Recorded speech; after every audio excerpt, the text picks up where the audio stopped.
Ça fait longtemps qu'on ne s'est pas vu, ravi de vous retrouver.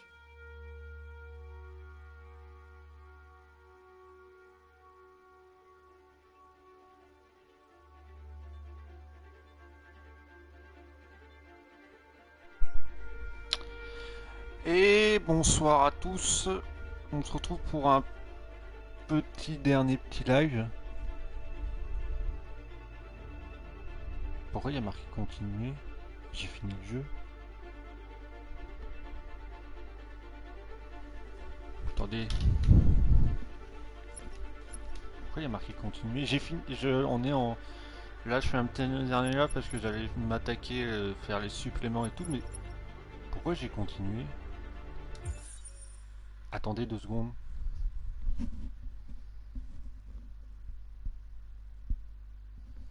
Pourquoi il y a marqué continuer là? J'ai fini le jeu la semaine dernière.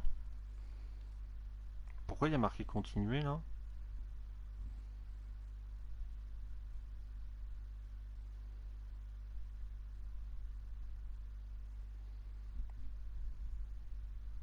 Là je voulais me mater les bonus, on va regarder tout. Mais pourquoi il y a marqué continuer? Normalement c'est pas marqué.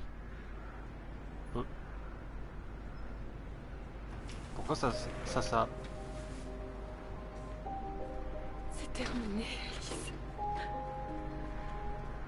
On est libre.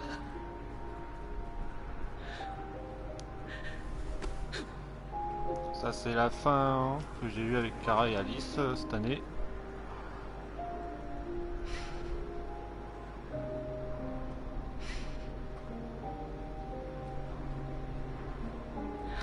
Mais c'est passé quoi? Pourquoi je...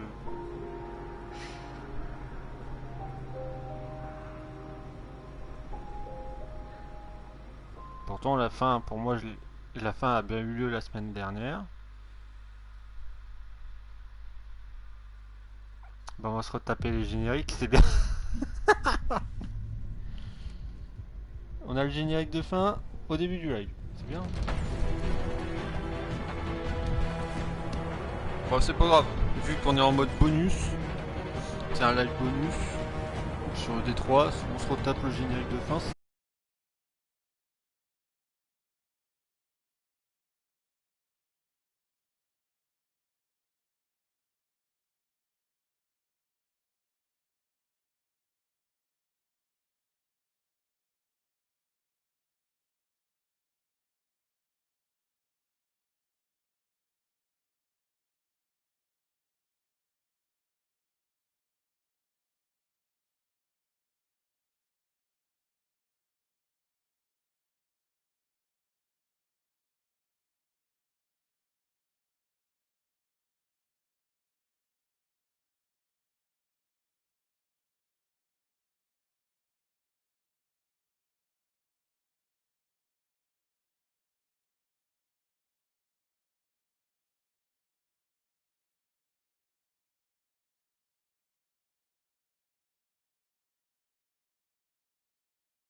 fait, nos choix.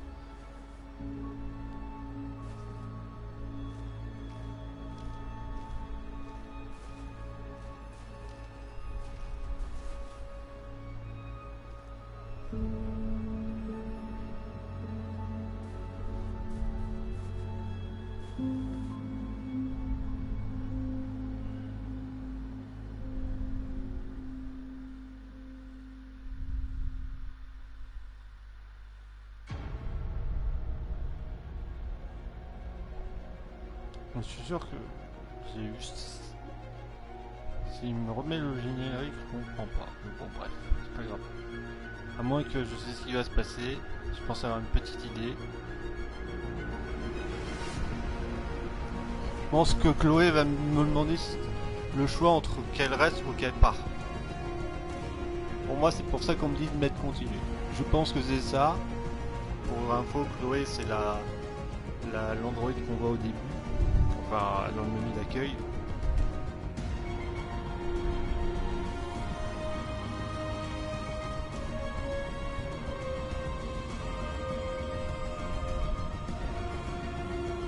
Mais bon, on va voir ça en... Là, le live, il va durer 2 heures.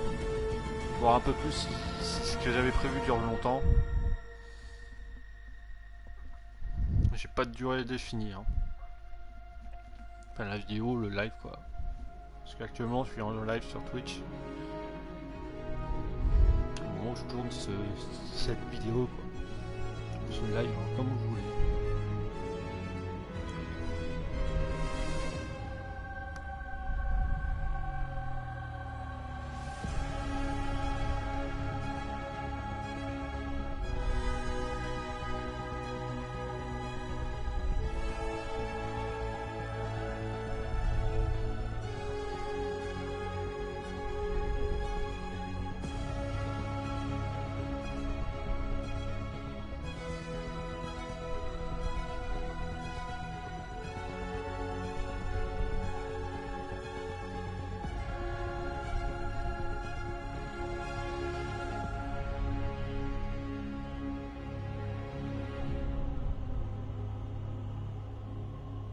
Mais d'un autre côté, c'est bien qu'on a le générique à nouveau, parce qu'au moins, je remonte un peu ceux qui ont fait le jeu.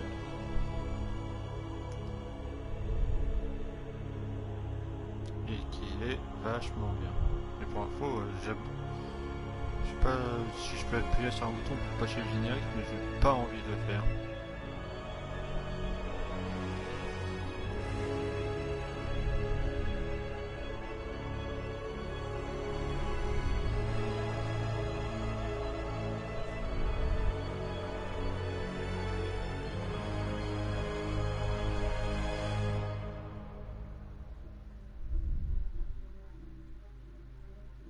Même les musiques, hein, ils sont vachement bien. Hein.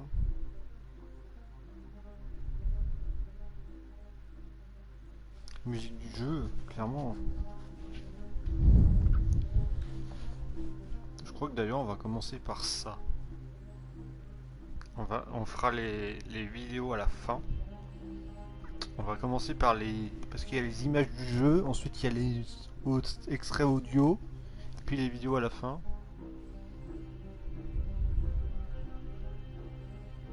Mais bon, là on commence par le générique de fin dès le début, donc pas grave.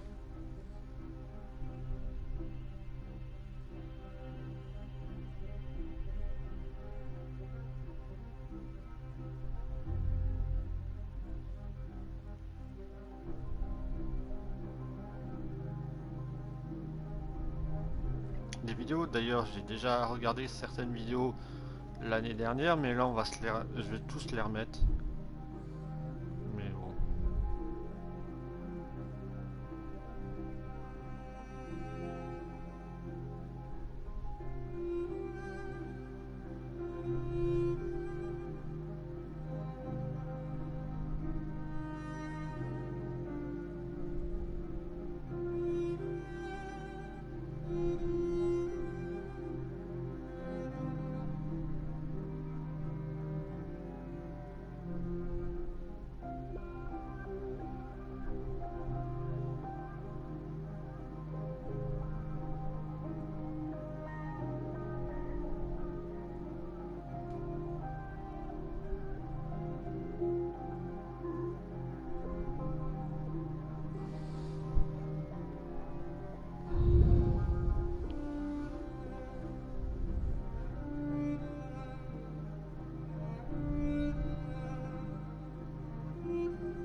c'est long quand même.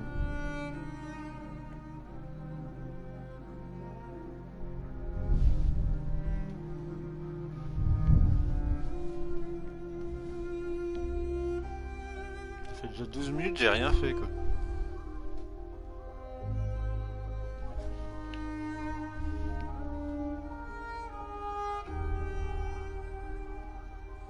D'ailleurs, qu'est-ce qui va remplacer les lives D3 sur Twitch? Actuellement, j'en sais rien. J'ai le jeu Tour de France là, à la limite pourquoi pas, mais évidemment il y a un truc qui va bientôt commencer au mois d'avril, donc je pense que je vais rien lancer.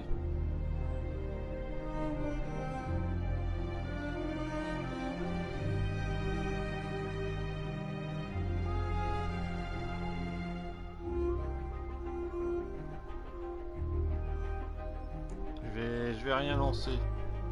Ce que je vais faire maintenant les samedis soirs, ça sera Grand Turismo 7 et il n'y aura plus rien le dimanche. Si j'ai envie de faire un Grand Turismo 7 le dimanche, voilà. Mais vu ce qui va se passer dans les jours à venir, je vais pas commencer quelque chose.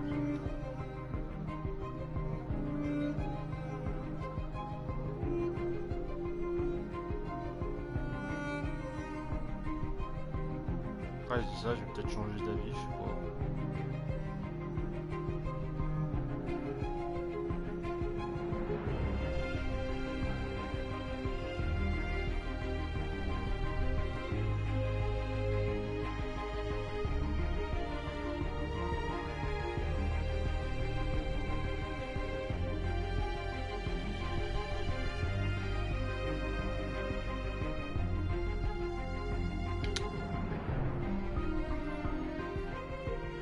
Bonsoir à ceux qui arrivent.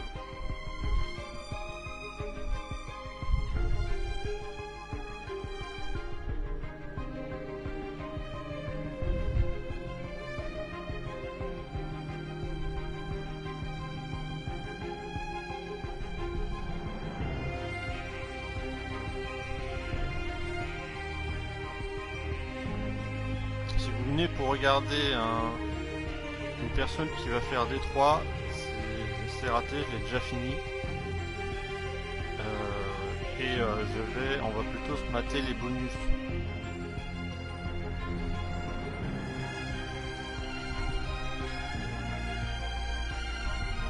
Et je referai D3 l'année prochaine.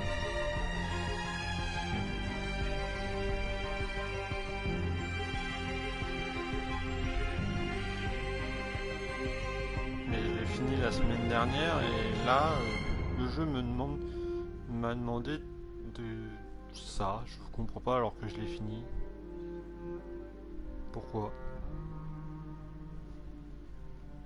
Je pense que je vais avoir la réponse très rapidement là, dès la fin du générique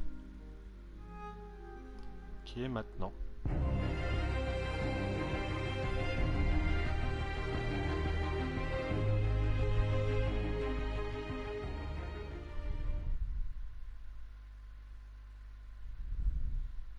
Ah oui, du coup.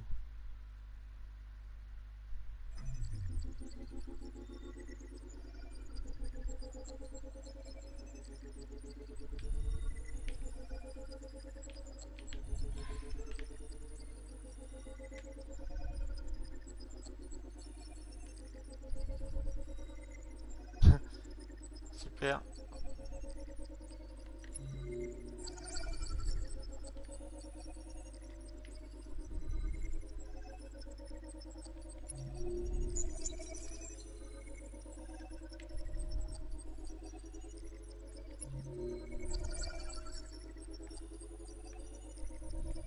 Voilà, pour ceux qui se posent quand même la question de qu'est-ce que j'ai eu comme fin.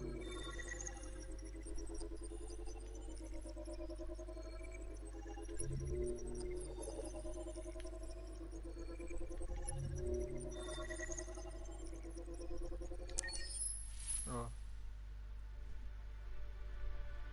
Tu me demandes rien?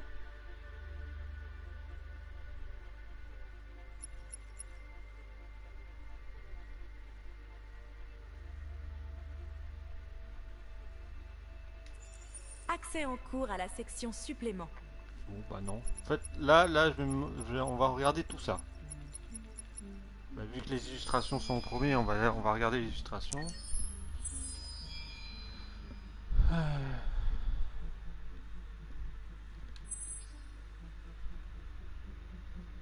Ah ouais.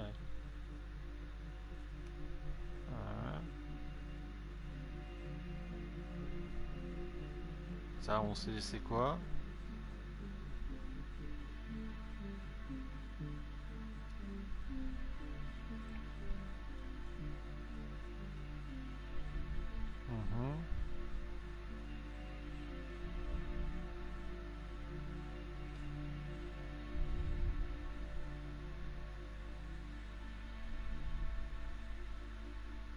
Et soit.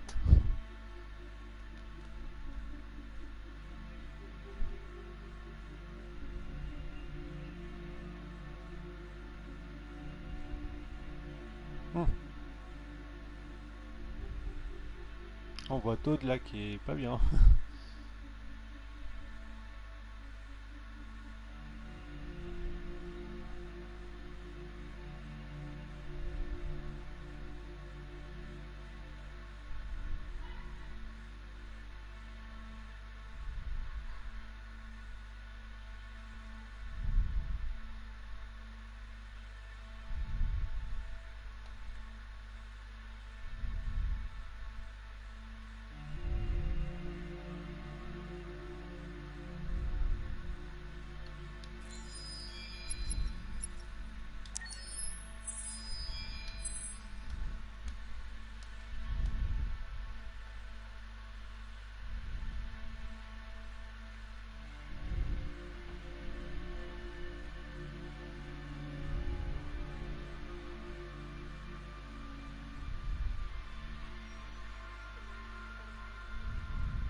C'est vraiment des images de toute l'aventure qu'on a fait. Ah ouais, putain.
Ce serait pas mal ces images à utiliser comme miniature.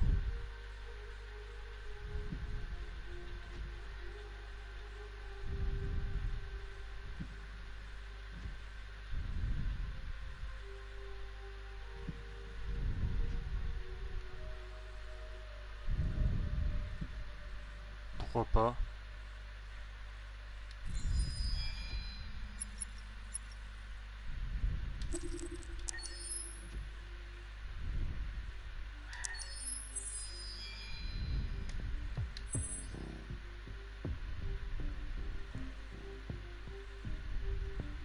Ah, c'est ça la décharge.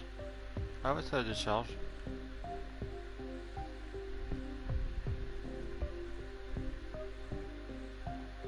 RA9 marqué partout. C'est vrai que ces images pourraient être utilisées pour comme miniature.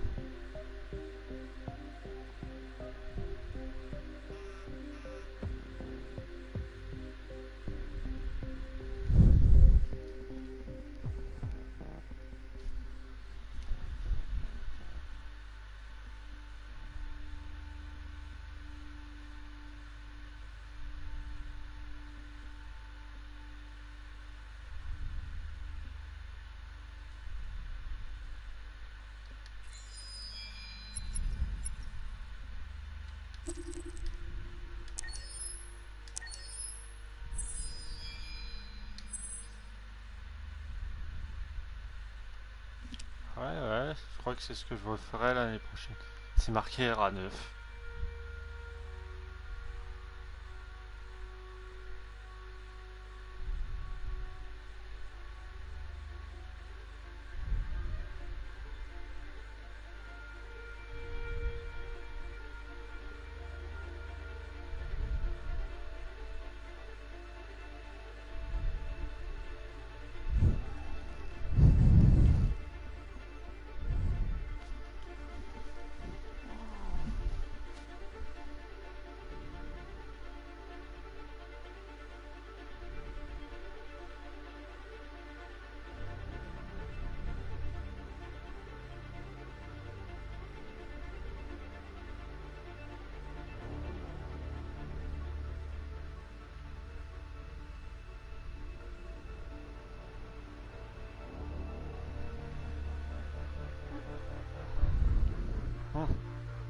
Jericho.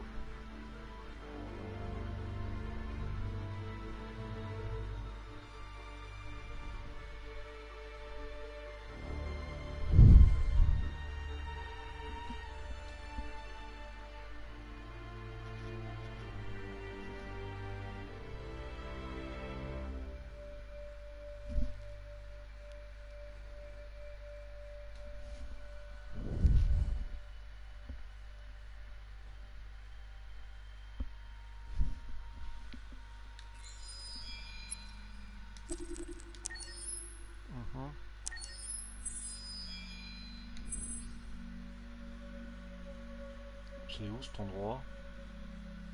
Ah oui, c'est Jaco.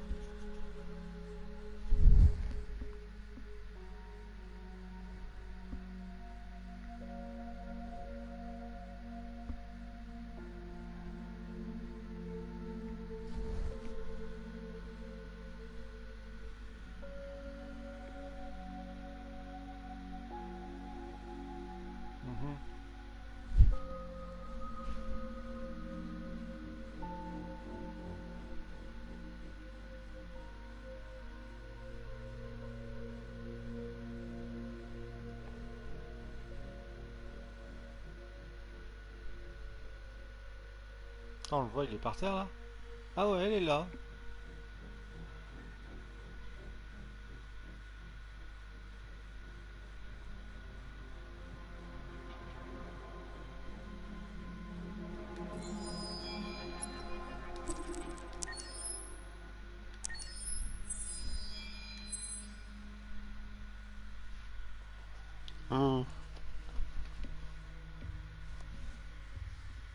Ils sont moins sur l'image, c'est un peu moins comme que sur le jeu, mais c'est pas grave.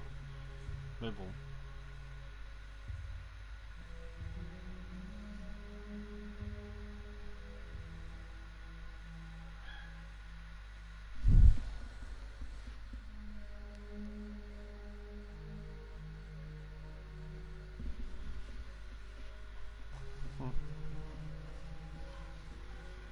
Ah d'accord.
le parc d'attractions.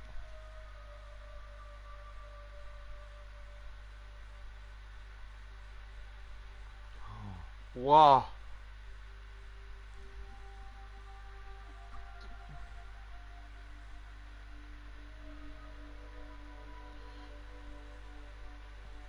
Peut-être ces miniatures vont m'être utiles pour...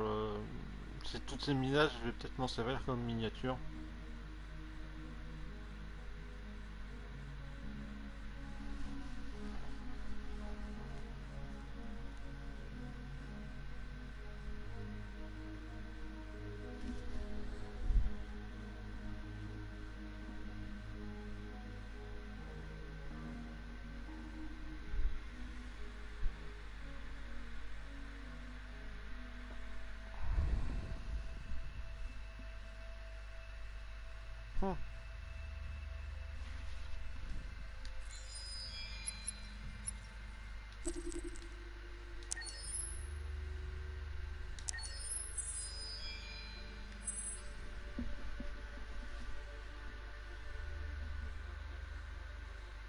On la voit la maison là?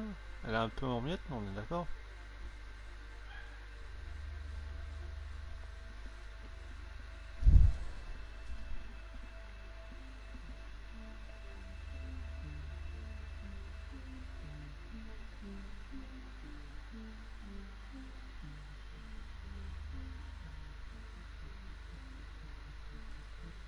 Ah, le magasin.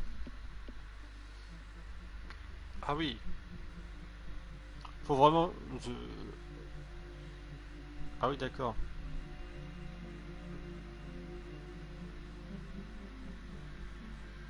Il a tout cassé.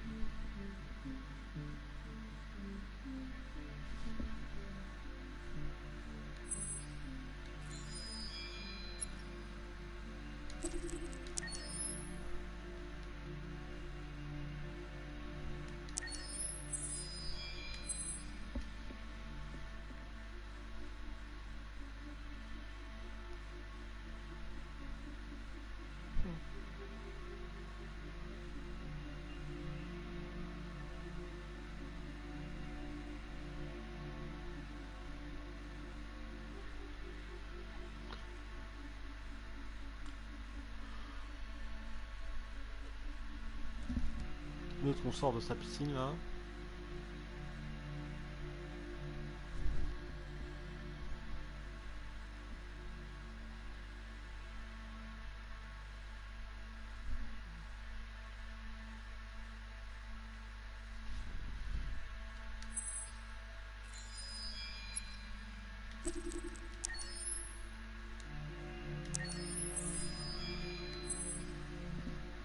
Ah. Et l'hôpital là, comment il s'appelle déjà? Karl.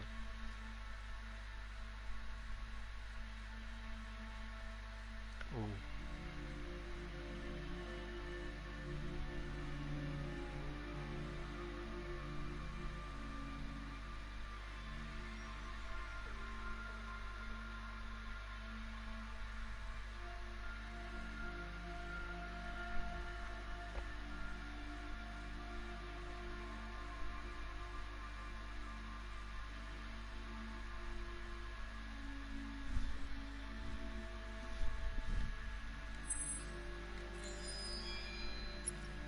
Et le dernier.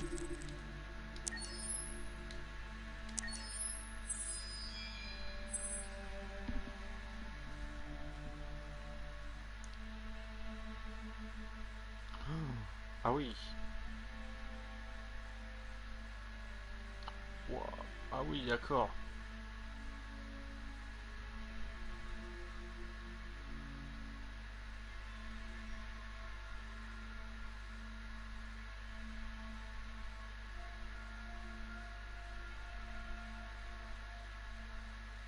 Hmm.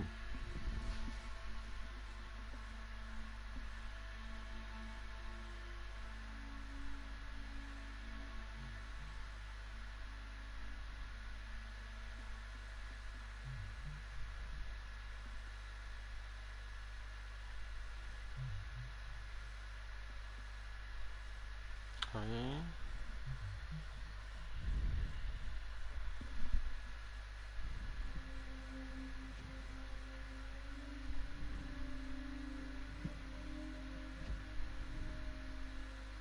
Mais comment les soldats ils voient quelque chose avec ça?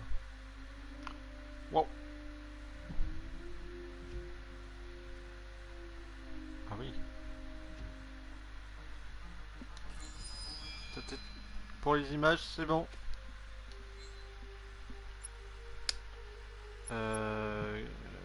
Vidéo, on les garde pour l'instant. Galerie, c'est quoi? Ah oui, c'est ça. Oh non. Non. De toute façon, les galeries, j'ai tout quoi. De toute façon, je vais pas les faire. Je vais pas acheter.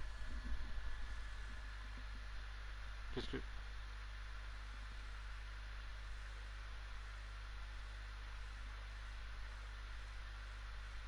J'ai cliqué sur quoi là? Ah oui, d'accord. Ah ouais, j'ai pas tout.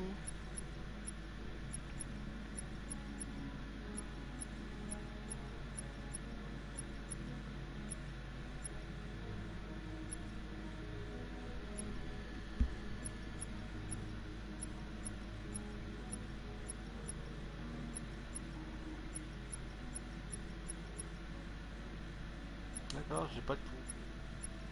Il m'en manque combien? Attends. Il m'en manque... alors, 1, 2, 3, 4, 5, 6, 7, 8, 9, 10. Il m'en manque 10 sur 111. D'accord.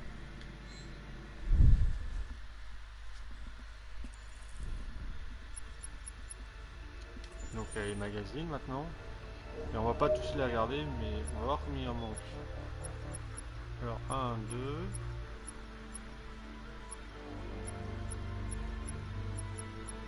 3,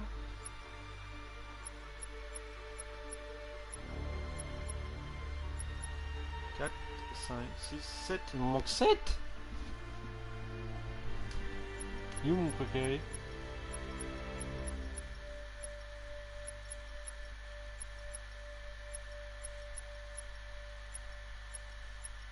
Ah, il est là.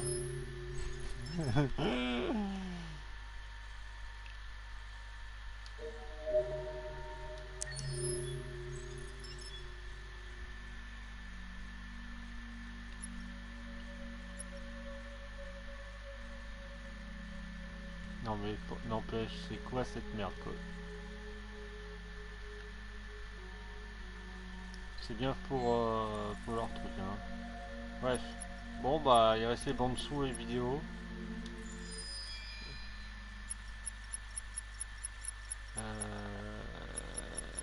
On fera les bandes son après. Il y a combien de vidéos? 1, 2, 3, 4, 5, 6, 7, 8. Oh merde, je suis allé trop vite. Attendez. 1, 2, 3, 4, 6, 7, 8, 9, 10, 11. Par contre, je vous préviens, les vidéos sont en anglaise. Hein. Et comme j'en ai déjà vu, je les remets. Mais les vidéos sont en anglais. Hein.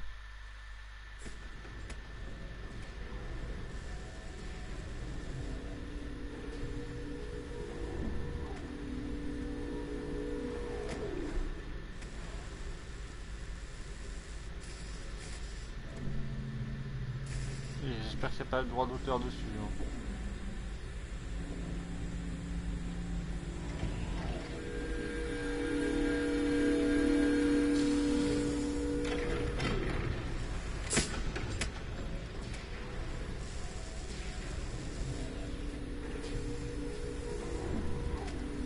Can you hear me? Yes. ID. KPC 897504C. Can you move your head?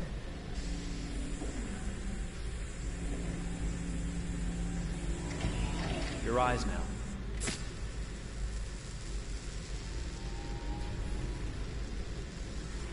Cervical and optical animation checked. Now give me your initialization text. Hello. I'm a third generation AX400 Android. I can look after your house, do the cooking, mind the kids. I organize your appointments. I speak 300 languages, and I am entirely at your disposal as a sexual partner. No need to feed me or recharge me. I am equipped with a quantic battery that makes me autonomous for 173 years. Do you want to give me a name? Yeah. From now on, your name is Kara. My name is Kara. Initialization and memorization check. Now, can you move your arms?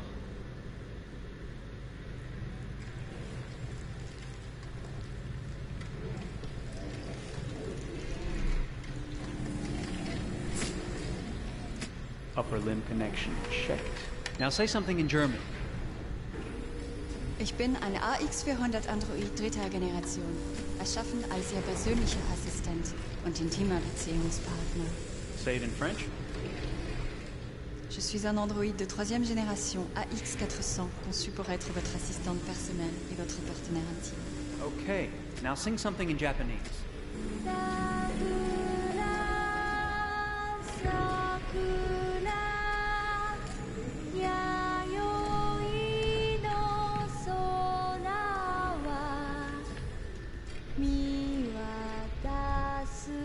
Au moins ça explique comment Kara elle est conçue, hein, pour info. Si vous posez la question. Multilingual verbal expression checked. Go ahead, take a few steps.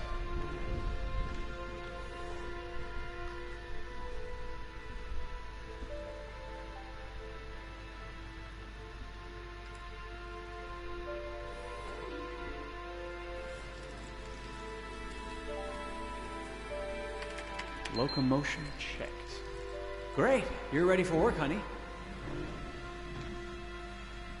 What's going to happen to me now? I'll reinitialize you and send you to a store to be sold. Sold? I'm a sort of merchandise. Is that right? Yeah, of course you're merchandise, baby. I mean, you're a computer with arms and legs and capable of doing all sorts of things. And you're worth a fortune. Oh, I see. I thought... You thought? What did you think? I thought... I was alive. Shit, what is this crap? That's not part of the protocol. More memory components going off the rails. Okay, recording. Defective model. Disassemble and check the required components. You're disassembling me, but why? You're not supposed to think that sort of stuff. You're not supposed to think at all, period. You must have a defective piece or a software problem somewhere. No, I feel perfectly fine, I assure you. Everything is all right. I answered all the tests correctly, didn't I? Yeah, but your behavior is non-standard. Please, I'm begging you, please don't disassemble me. I'm sorry, honey, but defective models have to be eliminated. That's my job. If a client comes back with a complaint, I'm going to have some explaining to do. I won't cause any problems, I promise. I'll do everything I'm asked to. I won't say another word. I won't think anymore. But I've only just been born. You can't kill me yet. Stop, will you please stop? I'm scared.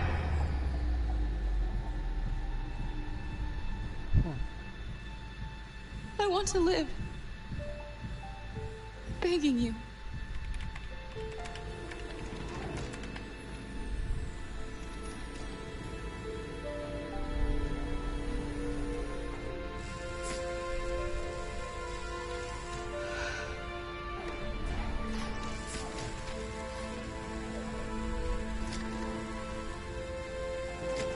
Ouais, quand même pleurer, c'est elle a des émotions. Hein. Ça va.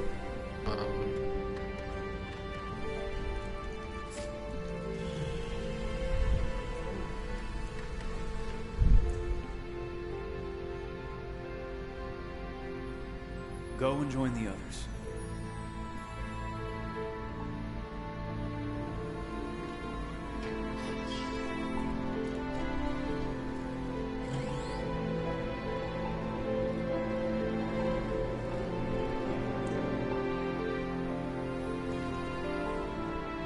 Stay in line, okay?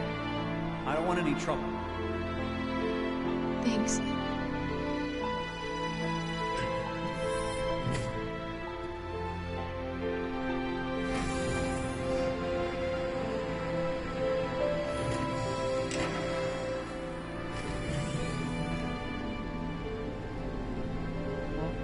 My God.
Detroit.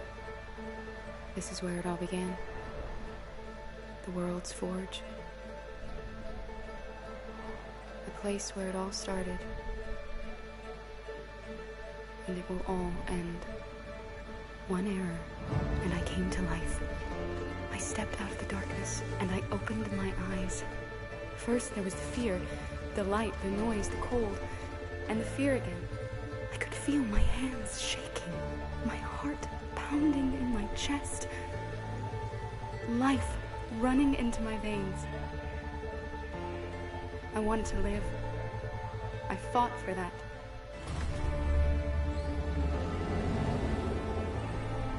I had to find out what was outside. I had to see daylight, feel sunshine on my skin, wind on my face, to see the world, the colors,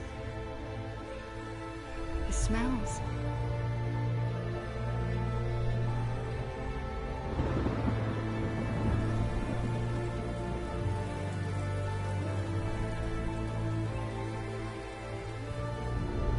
But the world is not what I imagined.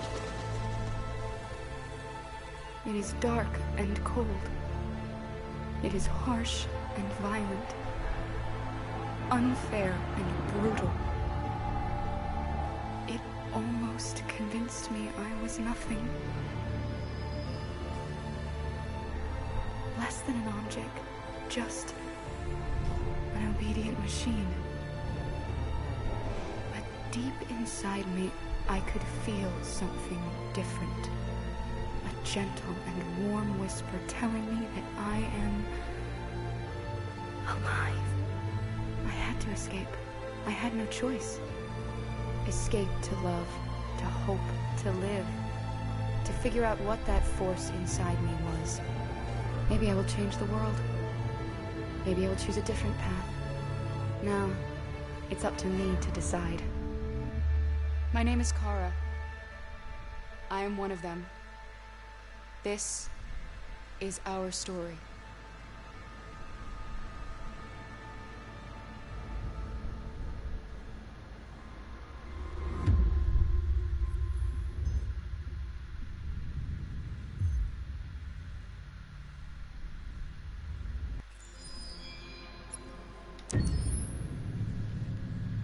Je continue.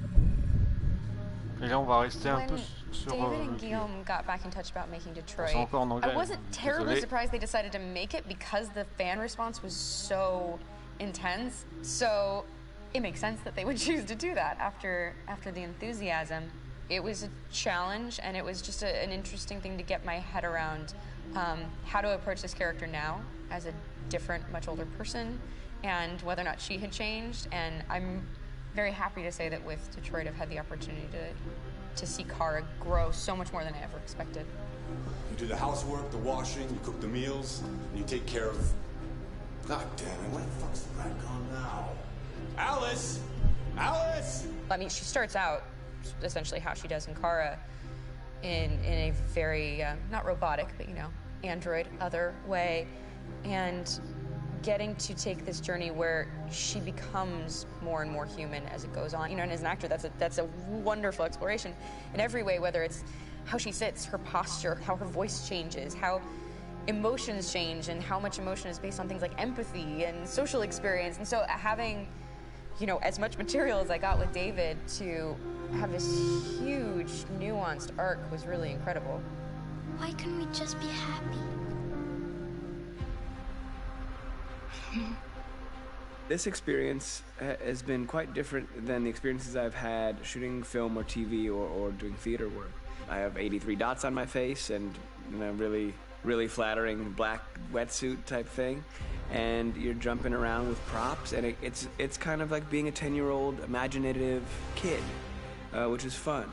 There's 80 cameras around us. It's already lit, so we just shoot and shoot and shoot and shoot and shoot. There's no change of sets. There's no hair and makeup, there's no wardrobe, so we move really fast, and we'll go through about 35 pages in a day. Working in TV or film, we'll probably do 6 pages a day.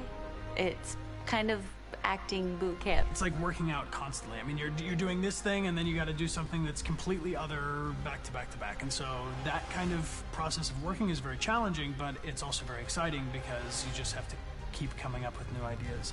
And your head goes all over the place because you're trying to keep track of basically 4 different storylines for each different response. You shot that girl, for fuck's sake. It was a machine that looked like a girl. Yeah, I know what I should have done. I just told you I couldn't. All right, I'm sorry. The fact that David Cage, he's telling like many stories interwoven from beginning to end is super complicated and super impressive, and I have no idea how he keeps it all in his head. He's not just the writer or the director who's seeing this from the outside eye. He's also thinking about the player walking through this space. You know, only somebody who really, really loves not the work, but like these characters and these stories and cares about doing something meaningful would invest that much in it. And it's always inspiring to work with somebody who cares that much. My experience with motion capture is this one. And I found it sort of terrifying in a way, because they said the computer's going to build you. But then as we got into it, I realized all the elements of it were still artistic. I just dipped into a really brilliant setup here. I've never seen anything like it. And this won't turn me into a product because I was playing a character. So it's wonderful. In the game, Detroit comes back because of a revolutionary industrial rebirth. And there's no reason why that can't happen in Detroit, because they have such tremendous infrastructure for millions and millions of people who can very easily support, you know, a new industry.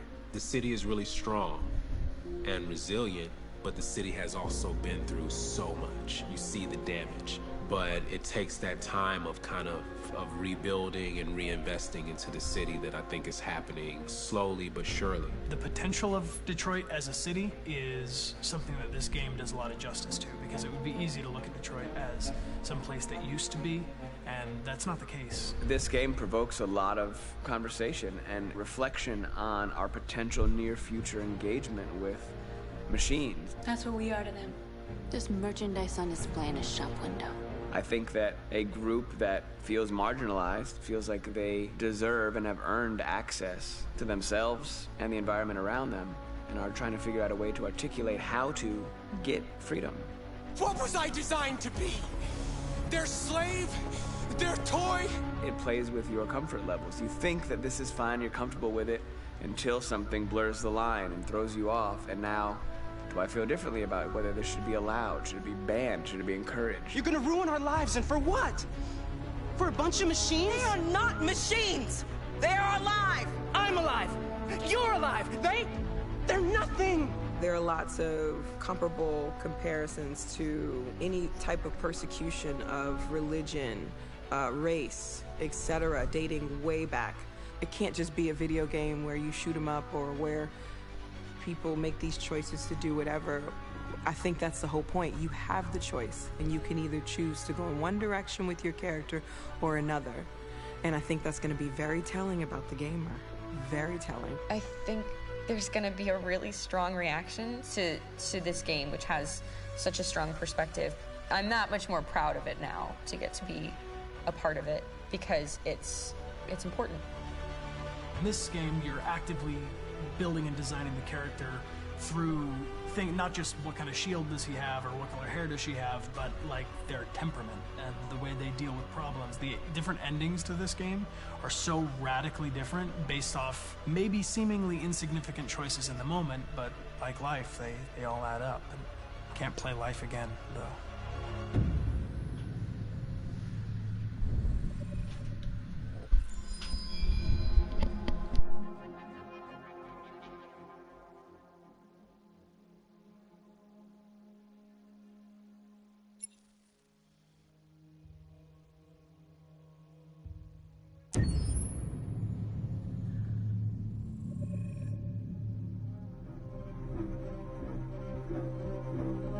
My name is Marcus. My name is Connor. My name is Kara. I am one of them. This is our story. I think who Kara is, or how I would describe Kara, depends entirely upon who's playing her. because you have the option to make her multiple different people depending on the choices she makes. But I think she does start out incredibly naive, incredibly innocent, and kind of hapless. I'm sure we used to be friends before I was reset. Maybe we can be friends again. She's a person who's characterized, I think, by empathy. She's a person who really, she just comes from her heart. You'll never leave me, right? Promise you'll never go. I promise. Kara, please!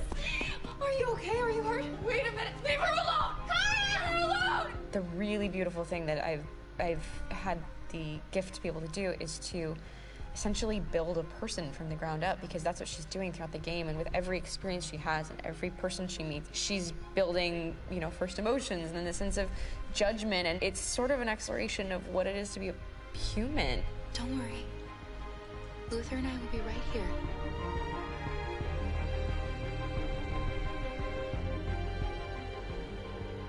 David and the creators have painted a really intriguing and engaging picture of a near future where we rely upon androids for a lot of our service class business, the class that serves us, that helps us, that handles our baristas and our drivers and our housemaids. And what is humanity, where we tap into it, how and why we treat each other the way that we do.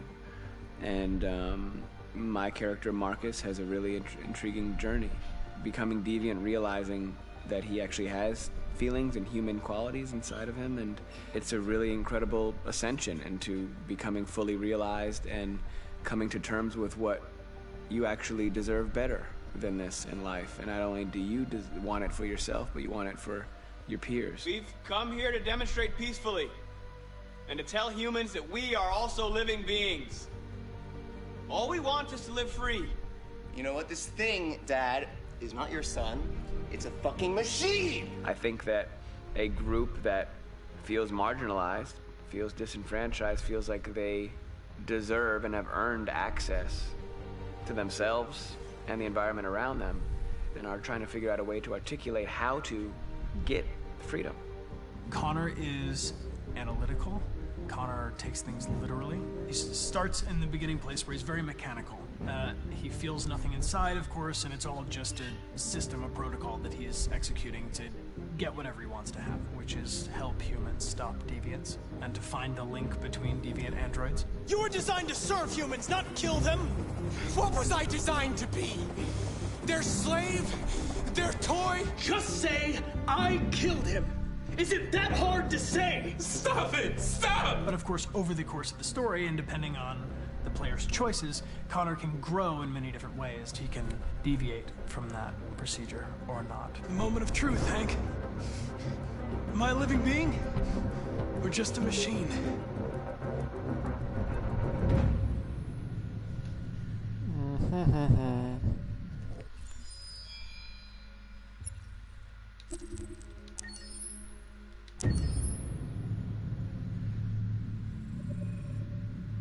Game after game, we try to challenge ourselves. For Detroit, we wanted to, first of all, to write a story that would be incredibly bending, which means the most non-linear story that we've ever created. And we wanted really the player to have the possibility to change the story, change his own journey. When you're writing at Quantic, you're writing for an interactive medium. You know, when you're working in television, you'll put a character in a difficult situation, and you as a writing team will argue about what would that character do. But ultimately you have to decide what happens, and you just show the audience. What's interesting about interactive drama is you bring the player into that conversation, and it changes your job slightly as a writer, because your job is to provide a narrative context in which the player can write his own story. You're giving him this kind of narrative Lego that he's going to snap together into his own shape. You also have the ability to make your audience attach themselves to your characters, because the audience is in some sense responsible for what happens to the characters. It's just a few cans. Come on, let's go. We have some cash now. You used me to steal that money. How could you do that? I trusted you. What is a bit specific about these scripts is how large they are. If you take a film script, there are about 100 pages, but here we have to deal with a script that is between 4,000 and 5,000 pages. Everything becomes bigger because we don't just tell one story, but we tell all the possible stories that can be told within this narrative space. On Act 3, our final act, we have around 1,000 different scenarios, and every one of those scenarios has to be as interesting, as passionate, as strong, and as emotional for the player. We want every action that the player does, every interaction that is available to serve in telling the story, and help the player understand who his character is, and build that character moment to moment.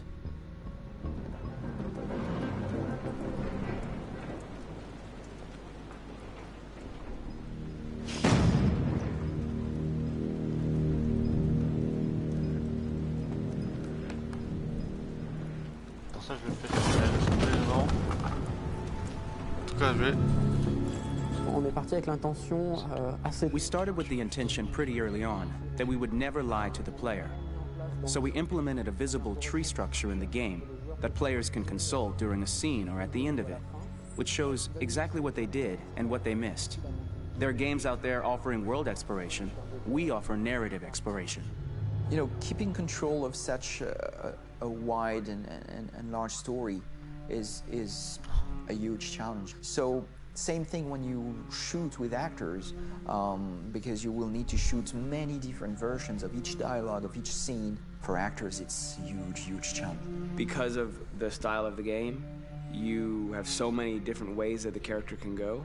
Every decision, it's what I call kind of choose your own adventure. Like every decision that the player makes, it's going to open up 40 more pages of material and experience that ties in, which means as a performer, you have to try to continue to make things feel real that the player might not ever see, but also that in performance it's not always connected to a previous act. It's grueling, it's hard work, but it's a great team and I enjoy doing it. I was really frustrated, until I got to this point where I kind of was able to step outside of my own experience and even in a lot of ways my own process, and be able to step outside of that and okay, this is something new, what do you need? How do I meet you there? How do I give you what you need and still feel like I'm doing what's right? And once I did that, then all of a sudden it got really fun.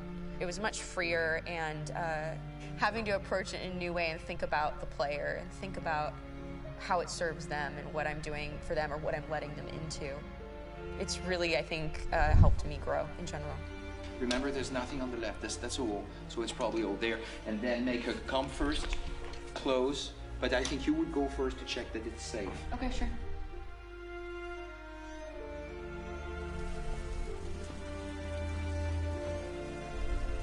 The most enjoyable thing about working in performance capture on this kind of project is that if I shot a film, I would get to do one of these endings. I get to do so many different things as Connor. Your head goes all over the place because you're trying to keep track of basically 4 different storylines for each different response. What's the name of my dog? Buddy? Scout. I think it's Jack. I can't remember. So I worked with physicality a lot because it was a good way to anchor myself in these different rings of the tree. As the story grows out, I know where that is physically in my body, and then I can switch more continually on set, and it'll be entirely up to the player to determine what order those things come out and what they look like from a distance. Like if you're playing through it, the culmination of all of that will be their version of Connor. I'm faster than you, and I don't feel pain. You don't stand a chance against me. Listen, asshole. If it was up to me, I'd throw the lot of you in a dumpster and light a match to it. Shooting action scenes at Quantic Dream is a real challenge because these are scenes where the storytelling has to continue. It's not an action scene just to have a dose of adrenaline. The stunts have huge consequences on the rest of the story. It's really a moment where we implicate the player and tell him that the choices he makes during an action scene will have a direct impact on the evolution of his story. My biggest challenge on Detroit has been managing the large number of animations that we received from motion capture. Detroit features more than 37,000 animations, which is a huge amount to handle on a daily basis. You have to realize that the player, in his first playthrough, will miss certain scenes. This also means that we had to think of, conceive, and produce all the potential story paths. The characters' costumes, the places, day or night, the weather. Did the character get shot in the shoulder? Did he get injured? All this consistency forced us to produce a lot of graphic assets in order to, quite simply, allow the player to have true continuity throughout the story. Honestly, we were even surprised by the challenges that come with such a big tree structure, and we did our best to guarantee quality across all the game and make sure that whatever path you choose within this narrative space, you will have an equally good experience.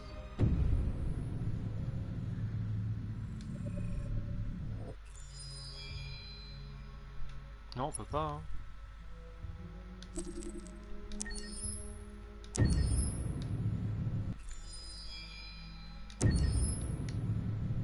Ah non, on peut pas. Hein. Non, on peut pas. Human was produced over a period of 4 years. Here in Paris, we have a team of about 180 people, and to that, we need to add also all the outsourcing with our partners in the Philippines, in China, Vietnam, and in India.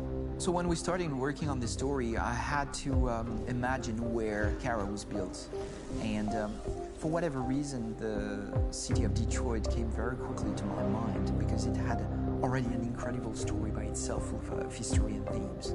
So we traveled there with the team, and we were really moved by what we saw, and we could really feel the desire to fight and really be born again. And we just continued this curve, this growth, and just imagine what Detroit would be like if the android industry was, using these huge factories to build androids there. A very strong element in Detroit is that there's a lot of industrial wasteland and a lot of nature too, and for us, the graphic designers, it was an incredible playground. The destroyed zones which we wanted to preserve, we appropriated them to turn into something else. Then in the areas that needed to be rebuilt, we were able to imagine our Detroit of the future. We didn't want to make a science fiction universe, but a world of anticipation. If we chose science fiction, we could have imagined flying cars, extraterrestrials, but those things are very far from our current everyday life. Anticipation is more about gleaning from our contemporary reality, the one we know, because Detroit is set in 2038, and 2038 is tomorrow.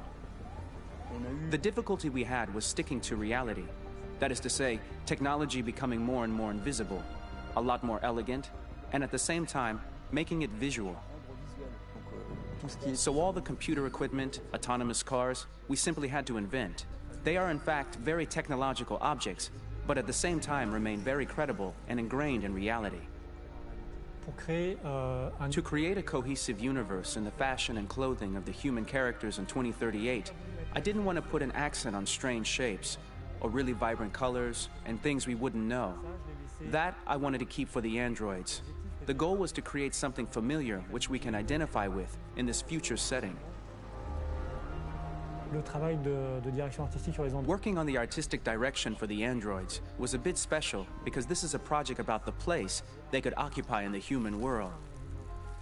It was out of the question for them to be too beautiful or too perfect. They had to correspond to every social class, rich and poor. Inspired by everyday utilitarian clothes, I brought a modern touch by adding dynamic display surfaces, the armband we can see on the side, the triangle on the front and back, an LED. Like that, there's no confusion. Wait. You're sending an android? All right, ma'am. We need to go. You can't do that. Why aren't you sending a real person? Once we cast the actors, we travel to meet them in order to scan their faces. We record the structure of their face with the scan. And we record the colors and patches of skin with photography. Once we have this information, we will use this as a basis for modeling and creating the characters. The artist will make it more realistic, but will also enrich it. He will propose ideas which we will develop together. Finally, we will have a character with character who corresponds to the project and the world. When the actors come to Quantic Dream, we show them the design, what their image will be, and what they will look like in the game. This extra information gives them another dimension and color to connect with emotionally. It helps them think about how to play their character. Your mission That's all you care about, huh? You should consult a professional who can help you. Beat it, you hear me? Get the hell out of here! So there are 3 types of shoots at Quantic Dream. Shooting and performance capture, where you capture the whole actor, his voice, his face, and his body. These shoots are obviously done with American actors because the game's original version is in American English. After that, there are the body-only shoots, representing around 250 days of filming, while the performance capture is 100 days of filming. Now, body-only shoots, there are 2 types. There are the action shoots and the technical shoots, which are mokit shoots. Mokit is when the player controls a character on the screen, and he moves in an environment to explore it. This is of particular importance at Quantic Dream, and therefore we shoot a lot to offer a unique context for each scene and each character. To prepare a motion capture shoot, we first get together to look at the sets we need, the animations that we want to shoot, which ones need to be grouped together, or which ones need to be cut and shot at another time, so that we get the most out of the shooting day.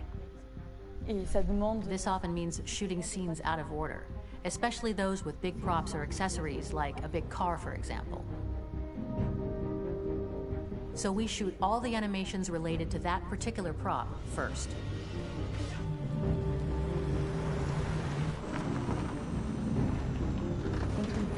The biggest challenge for the mocap team was shooting a Spider-Man mokit. We had to build a wall and attach an actor to a harness with cables so we could pull him up and render him climbing.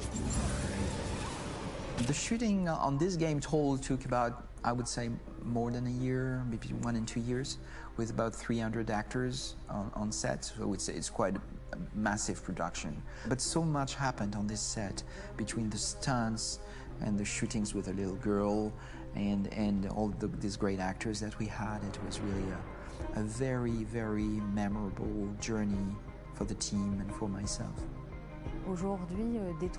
Today, Detroit has over 37,000 animations. When we retrieve the motion capture data, it's just a cloud of points, which represent all the markers worn by the actors. From this cloud of points, we have a phase called retargeting, which gives us a skeleton. This skeleton will be applied to the characters of the game. There is still work to be done, but this gives us the main movements. Since we are working on something very realistic, we must recognize the actor and also recover all the emotion he expresses in his performance. We use a system of facts, an identity card for each actor. We make the actor do a whole range of facial expressions. Then we recover all the expressions and paste the animations on a puppet that Jan has prepared. I then recover and refine these poses. I might stretch the lip, reinflate a cheek, tiny details that make the finished product really capture the actor. Because of the nature of our mocap system today, when we receive the animations, we're missing eye movements, and so the character has that dead look. He really has no eyes, so then it's a big part of the work for the animators to find the regard of the actor in relation to his position, in relation to the body, etc. It was crazy when I saw the newest model for Kara, because they've been working on it, and this was the first time I literally jumped in my seat. It not only looked so much like me, it was the fact that it looked so lifelike. It wasn't that it looked just like it was a camera, it was something else, you know, but it looked alive. It's exciting, and it's kind of terrifying. Game after game, we learned the rules of optics and filming, and our goal with Detroit Become Human was to have cameras that would actually emulate the optics of a real physical camera. So basically dealing with real-world imperfections was our main task, and just to make cameras look as real as we can. Once the animations are shot and processed by the animation department, integrated and polished, we film them. That is to say, we really do a mise en scène, as in cinema. The real difficulty of our job is to know if these cameras are telling us something. Are they in the emotion of the scene? Do they describe exactly what the action must convey, what must be felt? The most important challenge for me was one of the final scenes where Marcus decides to start the revolution and go to the battlefield. Very quickly, we imagined this to be a huge sequence shot. We wanted the feeling of a cameraman running behind us while showing Marcus, the androids who help him, the person shooting at us, etc. Above all, it was necessary to say to oneself, this scene is very violent but does not glorify war. On the contrary, that war is something improbable and absurd. It was really a fun challenge. The idea was to say we have 3 characters. We would like each of them to have a specific cinematography. We wanted Kara to be much more filmed with some kind of handheld camera, to have something very living, very breathing. For Connor, we wanted something very cold and very perfect. And for Marcus, we wanted something epic and spectacular. So it was about the filming, but it was also about the photography. So we worked with a director of photography to give each character a different lighting, different key colors. Each of them would have their own worlds. And finally, we worked with the composers, so they would create a specific sound for each character, so each would have his own world and his own style. Même si c'est en anglais, j'essaie de comprendre. Mais il est bien votre jeu, mais j'ai quand même découvert un bug cette année. Hein. Mais bon.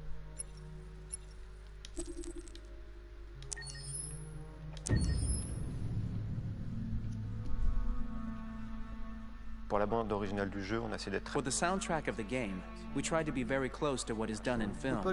We were constantly asking at each place in the game, why are we putting music here? What is it going to say?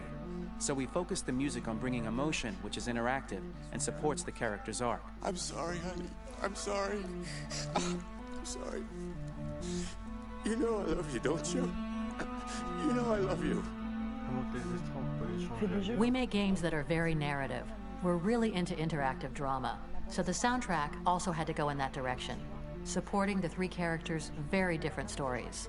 We really wanted 3 colors, 3 musical sound identities, and from there, having 3 composers made sense, since the story of Kara, Marcus, and Connor are all completely different.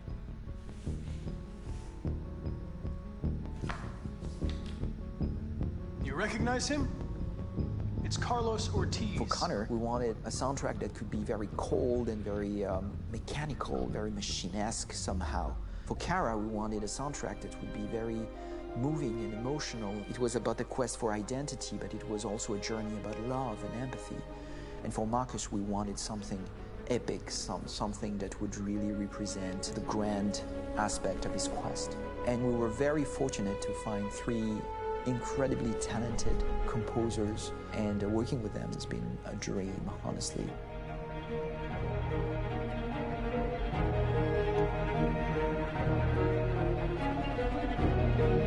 My name is Philip Shepherd, and I'm a composer and a cellist and a producer, and today we're at Abbey Road Studio 1, which is my favourite studio in the world, and today we're recording the soundtrack for Kara from the Comp Unit.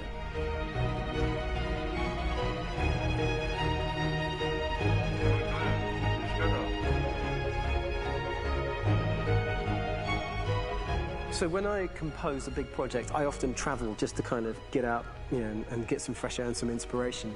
And I go hiking and traveling in Montana a lot. I had a log fire in the room that I was staying in, and the flames were kind of making absolutely direct music. And it became the basis for Kara's theme, and it sounds something like this.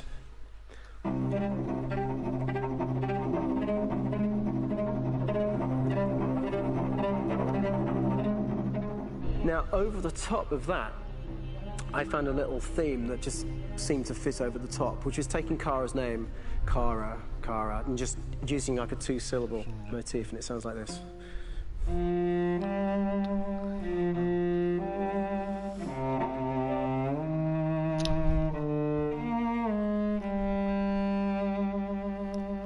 going to pull through this, Alice. As long as we're together, nothing can hurt us.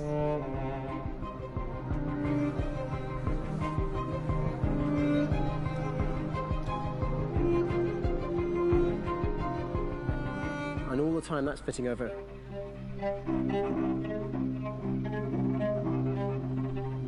So it kind of works in lots of levels. And in fact, every single theme in the score has one of those elements built into it, and it becomes sort of the DNA of every single tune.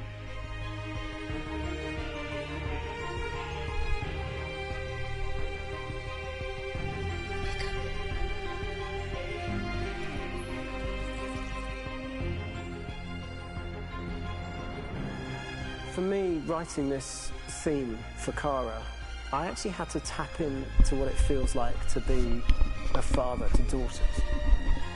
I really had to tap into everything I feel about my daughters and thinking, well, if I had to write music for them and that sense of trying to protect them but also give them the freedom, that's totally where it came from. Because each composer has been given the sort of narrative responsibility for very different characters, I haven't had to sort of go into other styles. I can actually be very loyal to this particular character and sort of hopefully encapsulate her. But it means also I've suddenly become very connected to this character. And if for some reason it goes to game over early, I'm going to be mortified. You know? They're over there! Starting a new project, for me personally, it's always finding the right tone, finding the right color, I like to call it. For me, it's finding that right texture that actually sits against picture really well. One of the biggest things is I created custom instruments for Connor.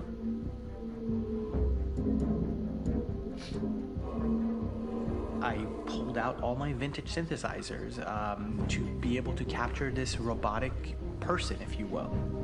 My approach to all of these custom instruments is that I hear the sound in my head. And either I could just come into the piano and just be like, all right, so I'm gonna just get on the computer and just create it. I rather be able to play these instruments physically.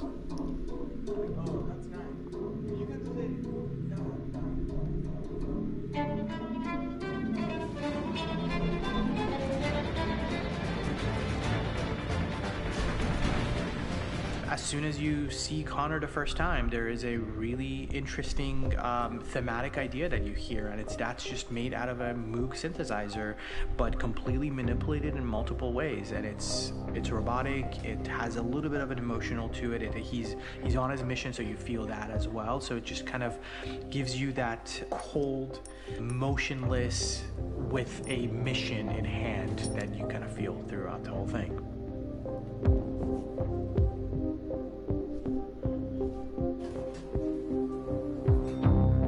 Because the music evolved, one of the things that I was very weary and I was very kind of focused on was the way that the music has to evolve.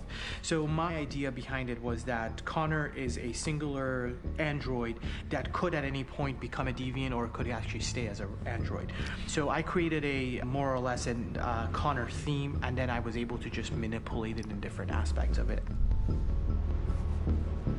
Is everything okay, Lieutenant? Chris was on patrol last night. He was attacked by a bunch of deviants.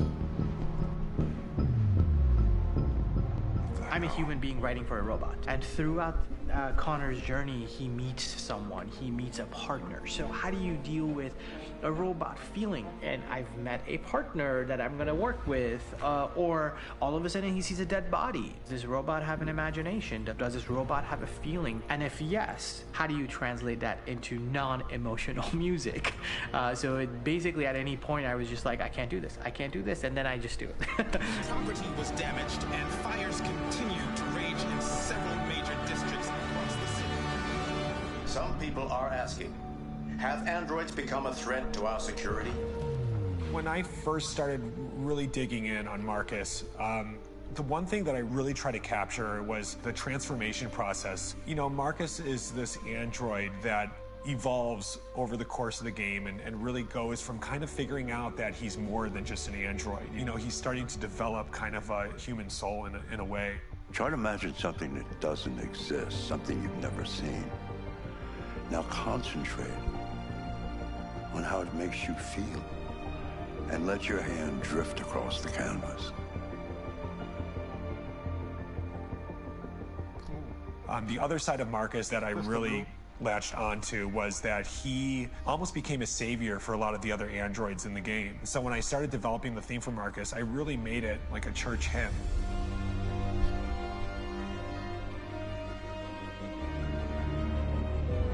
wanted to be very simple. I wanted to make it a chordal melody. I really wanted to make it almost like a Bach hymn. What? The tough thing with that is it had to be recognizable. If I made it too complex from a harmonic standpoint, it would be hard, I think, for people to kind of pick it out and recognize it. It's very acoustic derived, but it's also been treated with a lot of effects and things to kind of put it into the space that I felt the sound should be in. It can be beautiful, it can be haunting, it can be extremely powerful from an action standpoint, and I'm really happy with the way it turned out. The music is there, but it's subliminal and it's emotional, and people are feeling it, and it's not distracting. And that's tricky with a game like this, where you have to have a lot of ins and outs like that, where the music kind of has to get in and out of these moments. This is a war we're fighting with the humans. If we fail, they'll destroy us. I think the game's been put together so well, where I just wanted to make sure that I wasn't ruining the emotion.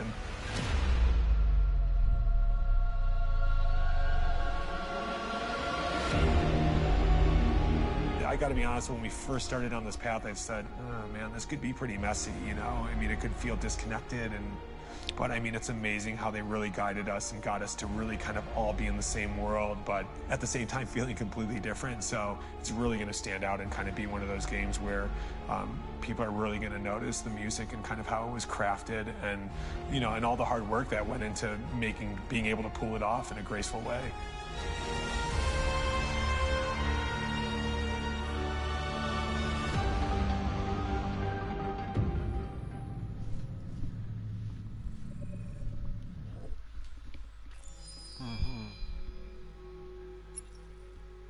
Ouais, le jeu est en français. Attendez.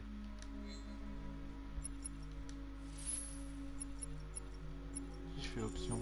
Accès en cours au menu des options.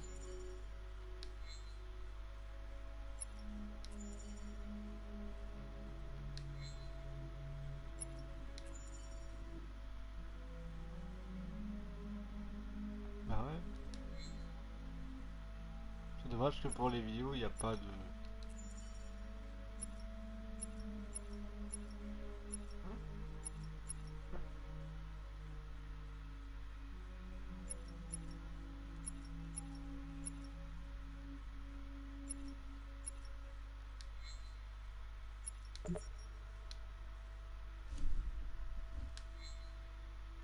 Ouais, bah. Vos paramètres ont été sauvegardés.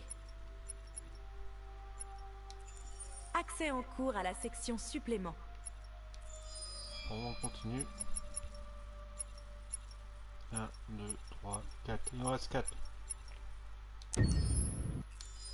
Non.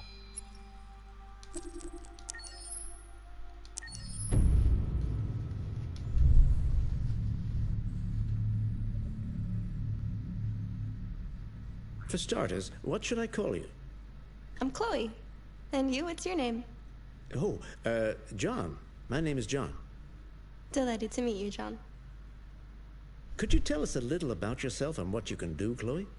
Of course. I'm the first personal assistant built by CyberLife.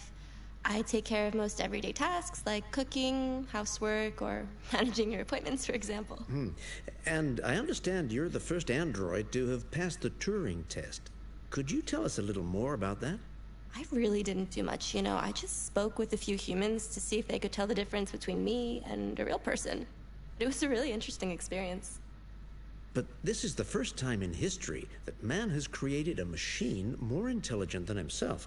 I gather your brain can perform several billion operations per second, is that right? Absolutely, but I only exist thanks to the intelligence of the humans who designed me. And, you know, they have something I could never have. Really? And what's that? A soul.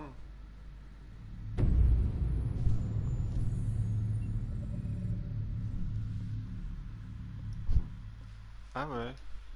Le jeu est sorti le 25 mai 2018. Par contre, il dure que ça le truc. Très court.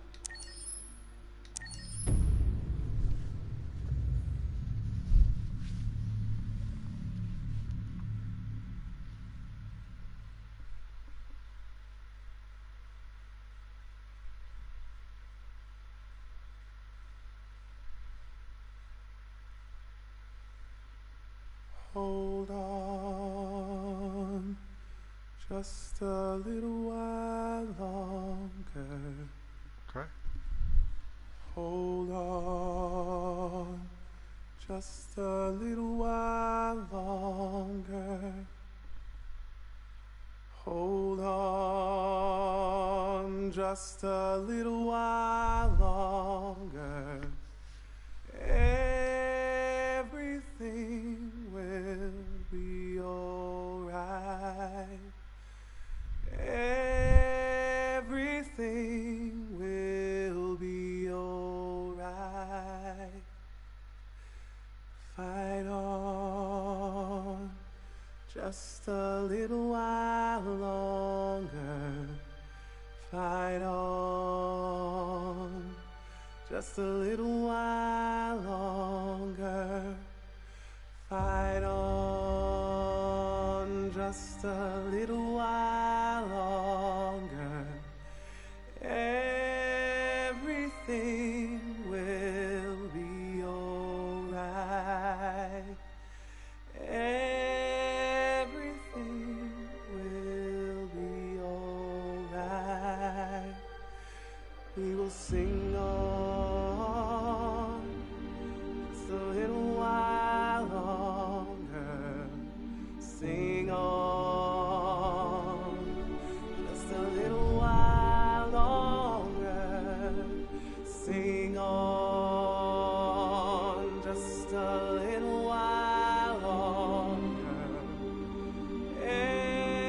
Everything will be alright.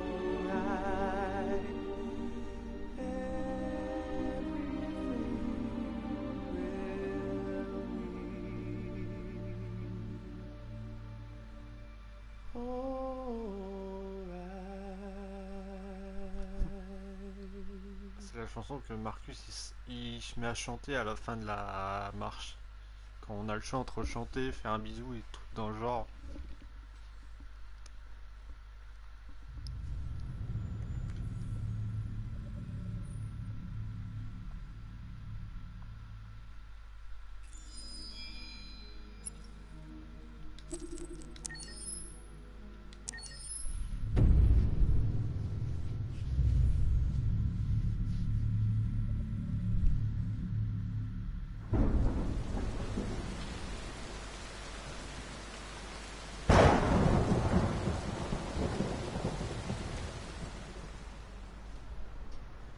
Rock-a-bye baby in the treetop.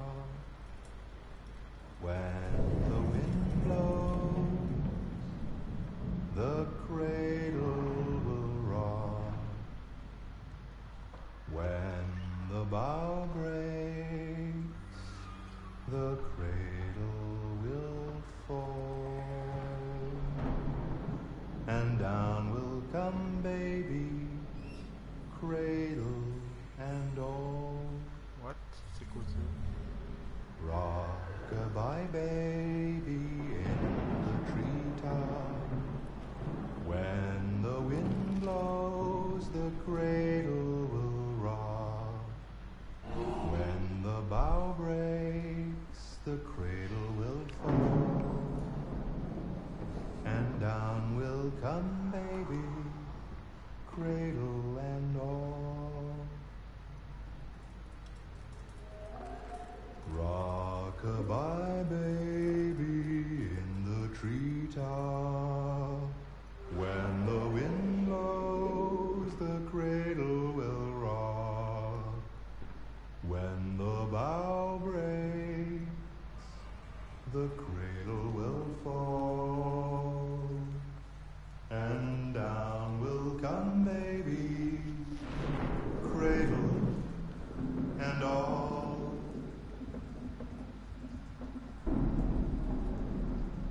D'accord, c'est lui qui chante. D'accord.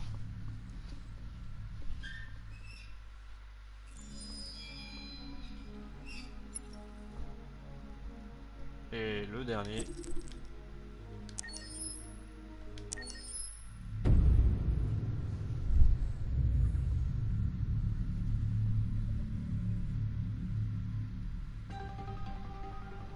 In the space of a few years, androids have completely transformed the world in which we live.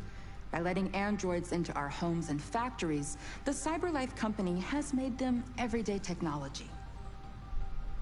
The founder of CyberLife, Elijah Kamsky, is a very discreet man. Despite being the CEO of the highest valued company in the world and being voted Man of the Year by Century Magazine, he remains a mystery for most people. That's why we at KNC are so excited to be here as CyberLife opens its doors for the first time. Elijah Kamsky, could you please tell us where we are? Certainly, and welcome. We're currently in CyberLife's production center in Detroit, where all models are designed and manufactured. More than 10,000 androids come off the production line every day. Fascinating. Could you tell us what your goal was when you founded CyberLife?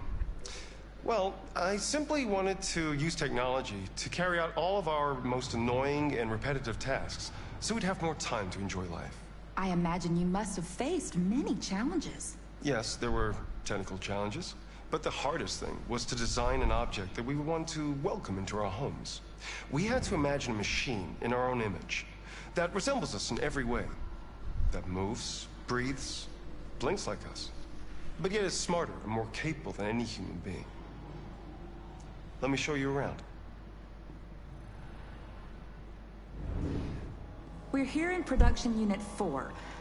Could you explain in a few words how the androids are made? Sure, yeah, it's very simple. We use machines to manufacture machines. The removable parts are assembled on a production line, and then we apply a synthetic skin to the whole body.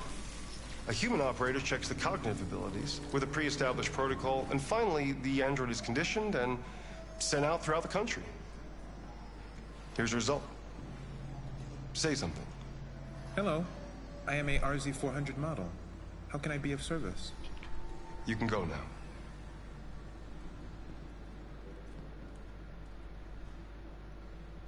Our androids are already replacing humans in many fields. For example, they represent more than 80% of all university professors and 63% of all medical staff. Tomorrow they'll replace our soldiers, and who knows, maybe one day, our leaders, to make the best decisions in humanity's interest. Come on. Replacing humans with machines has led to record unemployment of 28%. What do you think about the situation? Okay. The first steam engines also caused an increase in unemployment. But no one today would imagine turning back the clock. Artificial intelligence makes everyday lives easier. Nothing can stop progress. What's happening here is inevitable. These days, more and more people choose to live with an android rather than another human being. Does this development worry you?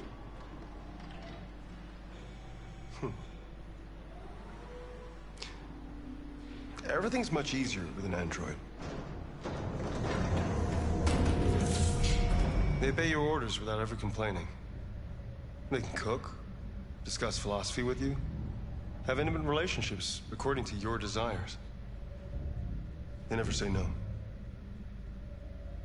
Obviously, they are the perfect partner. Everyone deserves happiness. Why deprive yourself of so-called moral reasons when a machine can make you happy?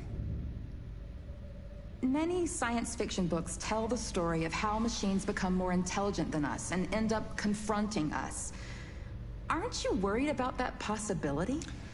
I understand the irrational fears about artificial intelligence, but I assure you that will never happen with a CyberLife android. They're designed to obey humans. They're machines. They can't ever develop any sort of desires or form of consciousness. Are you sure? I'm absolutely certain. You can trust me. Ah ouais.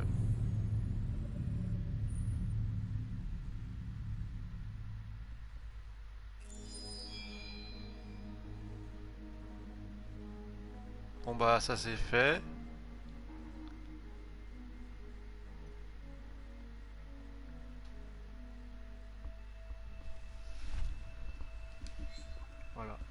Maintenant on va s'occuper des bandes son. On a combien? 1, 2, 3, 4, 5, 8, 9, 10, 11, 12, 13.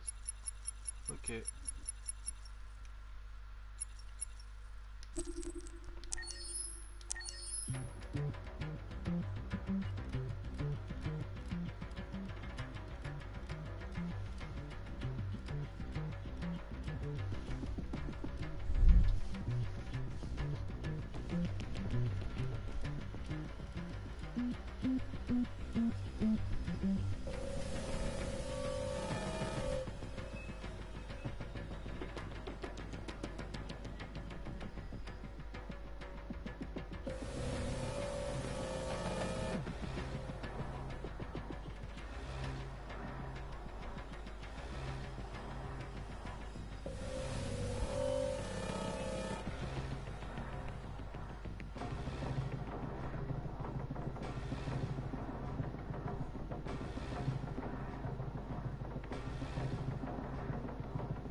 Attendez, sauver le poisson ou le laisser? Question représenter très bien le morceau. Cette scène a le chemin qui nous parcourra. C'est l'un de ces premiers morceaux que j'ai composé.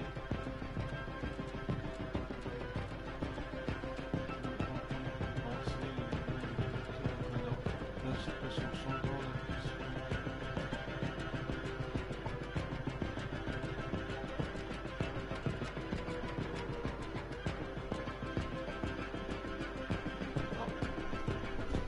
Il y a 1h40 de live.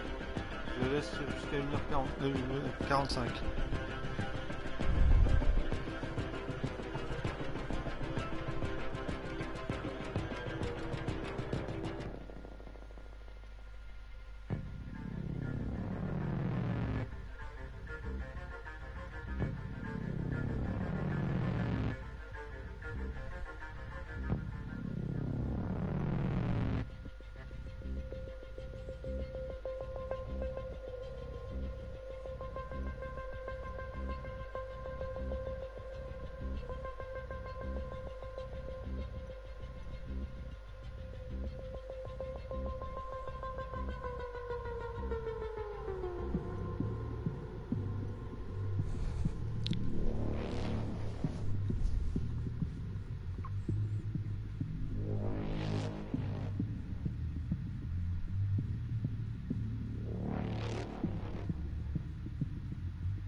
Ah, la musique s'arrête toute seule en fait.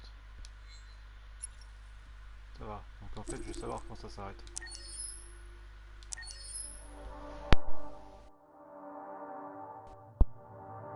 Pas grave. D'ailleurs, je vais me muter, tiens.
somebody who's afraid of heights, you sure sleep close to the edge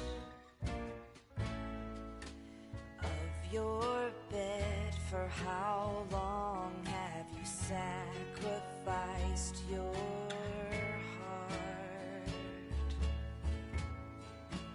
for your head? It only took me 7 moons before I knew that I was the only wolf here howling.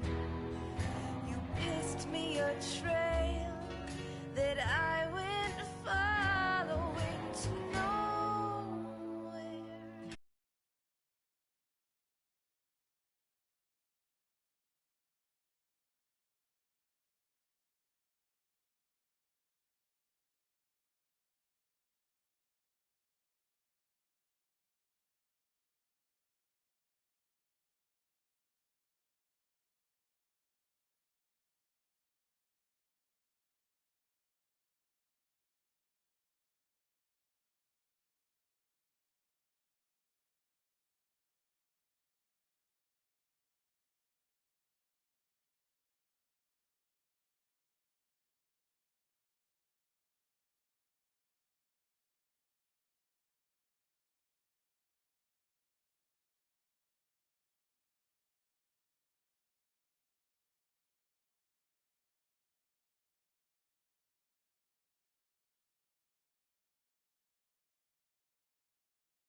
Voilà, on a écouté toutes les musiques, on a fait toutes les vidéos, et je suis à très exactement 2h31 de live.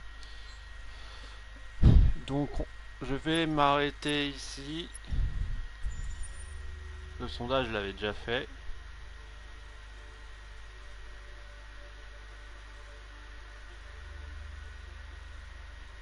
Pour ceux qui veulent revoir le sondage que j'avais déjà fait.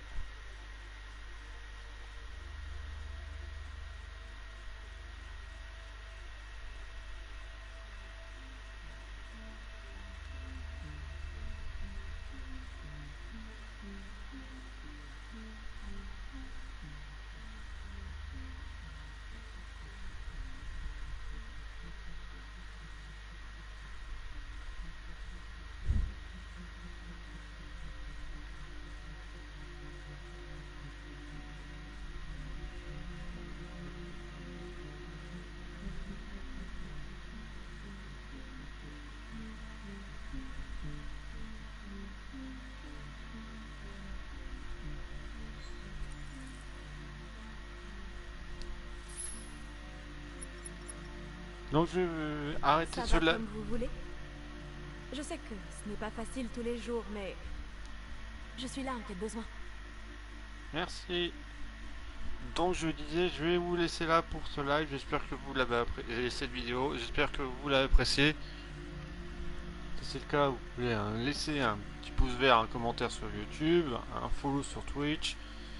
Et on se retrouve très prochainement, soit Twitch ou YouTube, pour un prochain live ou une vidéo.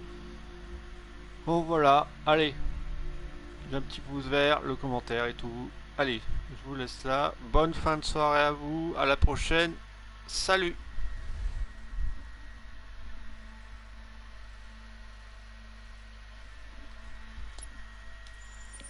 Accès en cours au schéma d'histoire.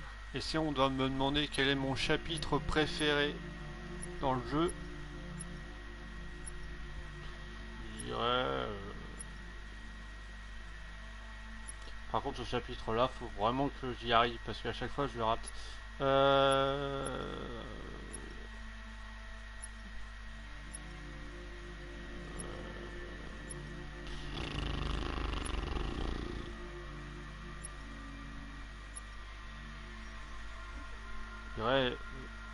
C'est vrai que celui-ci, Lien Club, j'aime bien, parce que voilà.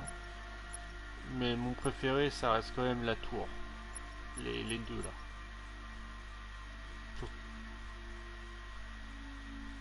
Je pense que mon préféré, c'est la tour. Et ça aussi, je l'aime bien, parce que l'ambiance et on sait on avance bien dans le jeu. Par contre, lui, c'est celui que je redoute le plus. Hein. C'est celui qui me fait peur. Quand j'arrive à celui-là, je sais que je suis pas dans la merde.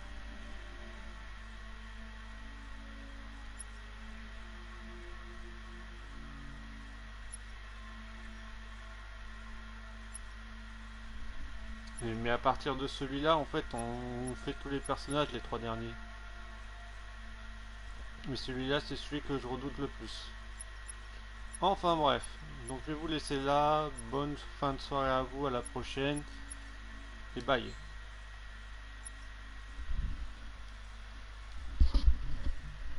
Salut.